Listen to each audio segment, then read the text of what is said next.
लो बच्चों, let's read the question. तो ये क्वेश्चन कह रहा है कि radio wave diffract around building although light wave do not. The reason is that radio waves, तो चार ऑप्शन गिवन है। इस क्वेश्चन के पीछे जो की कॉन्सेप्ट है वो है डिफ्रैक्शन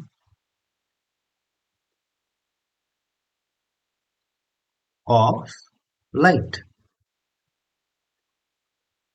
तो बेसिकली होता है कि सपोज ये कोई बिल्डिंग है, तो लाइट वेव आ रहा है। तो लाइट वेव के सामने अगर कोई ऑब्स्टेकल आए तो लाइट वेव बेंड हो जाता है। ये जो किसी ऑब्स्टेकल के वजह से लाइट वेव का बेंड हो जाना ही कहते हैं डिफ्रैक्शन।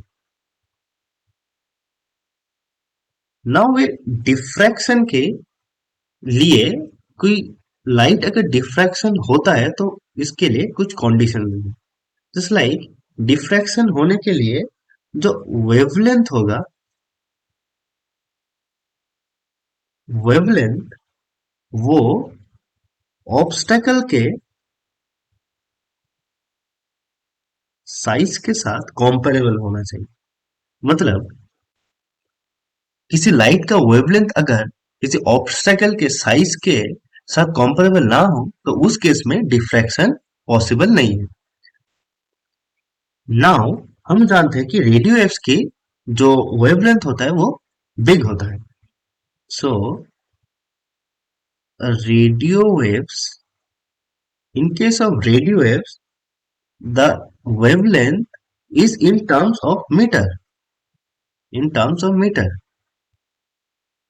एंड हमारा जो बिल्डिंग्स होता है वो भी मीटर्स में ही होता है। तो हम कह सकते हैं कि रेडियो वेव्स की जो वेवलेंथ है वो हमारा जो नॉर्मल जो बिल्डिंग होता है, radio waves can easily diffract around buildings, but in case of light waves the wavelength is around of nanometer, which is very less than radio waves. So light waves की जो wavelength होता है वो हमारे normal buildings के comparison में बहुत छोटा होता है।